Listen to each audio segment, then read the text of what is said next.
L'identité est le point d'aboutissement et non un point de départ.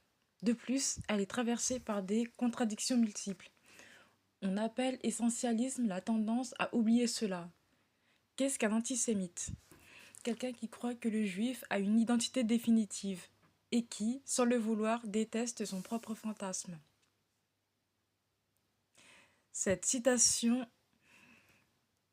de Jean-Paul Sartre, extrait de la réflexion sur la question juive, que j'ai retrouvée dans l'ouvrage La philosophie en 50 citations pour les nuls. L'essentialisme est une vision qui postule que l'individu possède une identité figée, déterminée par des caractéristiques physiques, son origine ethnique, son sexe ou son genre. Selon cette pensée, nous aurions une étiquette fixe définie dès la conception à la naissance et qui serait là même avant la naissance. A l'inverse, pour l'existentialisme ou le constructivisme et le déterminisme,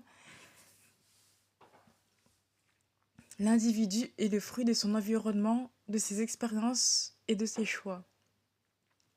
Un être humain est par nature traversé par des contradictions et des paradoxes. Entre deux personnes de même origine ou de même sexe, il existe une infinité de différences psychologiques et de comportements et de vécus.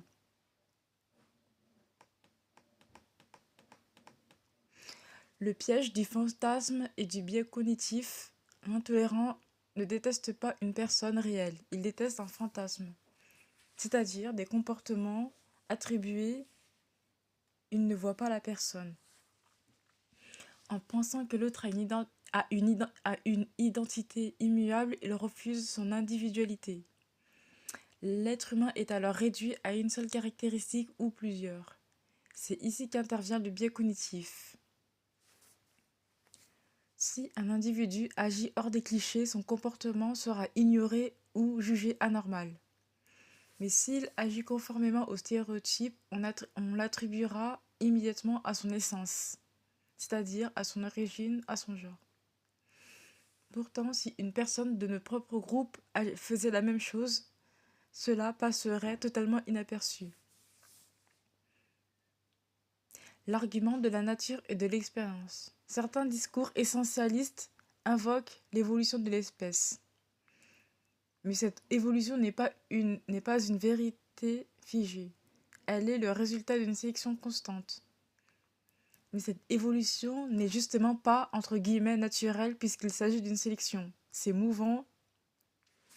Si aujourd'hui la sélection se faisait autrement ou change, je précise qu'il s'agit d'un postulat, pourquoi la sélection d'hier serait-elle plus légitime que celle d'aujourd'hui? Enfin, on utilise l'argument de l'expérience biologique comme par exemple l'accouchement ou les règles. Mais même à vécu égal, chaque personne aura sa propre personnalité, sa psychologie et sa façon de voir le monde. Nous ne sommes pas connectés aux autres. Nous sommes des individus uniques, vivant notre propre expérience, même si nous partageons des points communs ou des profils psychologiques similaires. On n'est pas l'autre.